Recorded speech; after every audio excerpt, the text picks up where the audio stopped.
موئنجوداڑو میں زندگی کی تلاش۔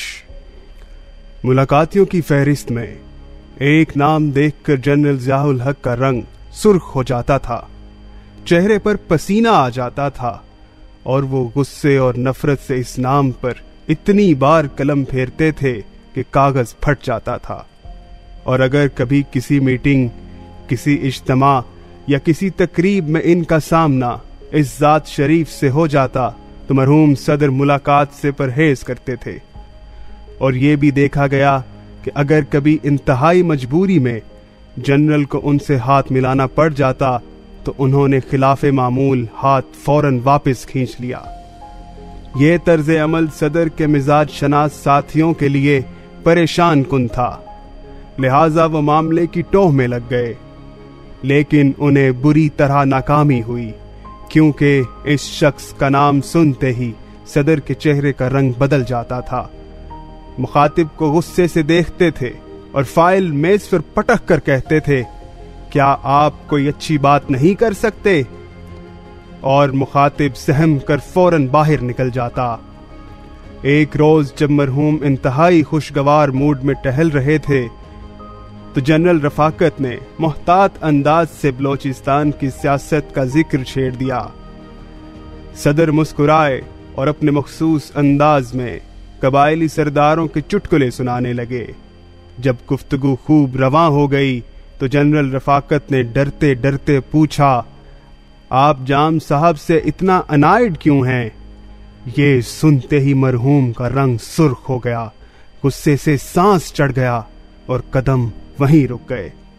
انہوں نے جنرل رفاقت کو گھور کر دیکھا اور پھر کانپتی ہوئی آواز میں بولے، رفاقت، مجھے معلوم ہے آپ لوگوں کو میرا بدلا ہوا رویہ اچھا نہیں لگ رہا، لیکن میں کیا کروں؟ جب بھی یہ شخص میرے سامنے آتا ہے میرا جی چاہتا ہے میں اس کا خون پی جاؤں، اس کی بوٹی بوٹی الگ کر دوں، لیکن میں مجبور ہوں۔ جنرل رکے، ایک لمبا سانس لیا اور بھاری قدموں سے چلتے ہوئے پر ڈھیر ہو گئے۔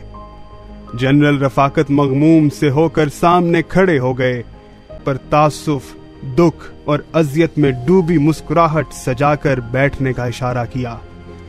جنرل رفاقت فوراً جھکے اور کرسی کھینچ کر بیٹھ گئے۔ مرحوم صدر چند لمحوں تک اپنی پھولی ہوئی کنپٹی شہادت کی انگلی سے سہلاتے رہے۔ جب سانس کچھ ٹھنڈی ہوئی اور چہرے کی حدت میں کچھ کمی واقع ہوئی تو وہ تھکی تھکی آواز میں بولے، رفاقت، ایک روز جب میں آفس سے گھر لوٹا تو آپریٹر نے سامنے ٹیلی فون پیغامات رکھ کر کہا، سر، کوئی لڑکی صبح سے فون کر رہی ہے، آواز سے بہت پریشان محسوس ہوتی ہے۔ میں نے لڑکی کا نمبر پوچھا تو آپریٹر نے بتایا وہ کسی پی سی او سے بات کر رہی تھی۔ میں نے پیغامات کی شیٹ واپس کی اور آپریٹر کو ہدایت کی، اب اگر اس لڑکی کا فون آئے تو میں جہاں بھی ہوں میری اس سے فوراً بات کرائی جائے۔ آپریٹر سلیوٹ کر کے چلا گیا۔ خوش قسمتی سے آدھ گھنٹے بعد ہی اس بچی کا فون آ گیا۔ میری آواز سنتے ہی لڑکی نے دھاڑے مار کر رونا شروع کر دیا۔ میں پریشان ہو گیا۔ میں نے اسے چپ کرانے کی کوشش کی، لیکن اس کے منہ سے بات ہی نہیں نکل رہی تھی۔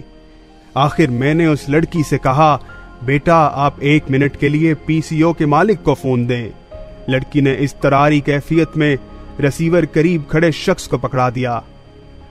میں نے اس سے پی سی او کی لوکیشن پوچھی اور اسی وقت ڈرائیور بھیج کر لڑکی کو ایوان صدر بلا لیا۔ رفاقت، تم اندازہ نہیں کر سکتے اس بچی کی کہانی کتنی ہولناک تھی۔ وہ لڑکی بہت ہی غریب تھی، لیکن دن رات کی محنت سے ایف ایس سی کر گئی۔ میڈیکل کالج میں داخلے کے لیے اپلائی کیا تو 2 نمبروں سے رہ گئی۔ پھر کسی نے بتایا وزیر اعلیٰ کے پاس چند نشستیں ہیں، اگر وہ چاہے تو اسے اپنے کوٹے سے داخلہ دلا سکتا ہے۔ بچی نے وزیر اعلیٰ تک اپروچ کی کوشش کی تو پتہ چلا کوئٹہ میں اس سے ملاقات ناممکن ہے۔ ہاں، البتہ جب وہ دورے پر اسلام آباد جائے تو بلوچستان ہاؤس میں ملاقات نسبتاً آسان ہوتی ہے۔ اب یہ لڑکی وزیر اعلیٰ کے دورہ اسلام آباد کا انتظار کرنے لگی۔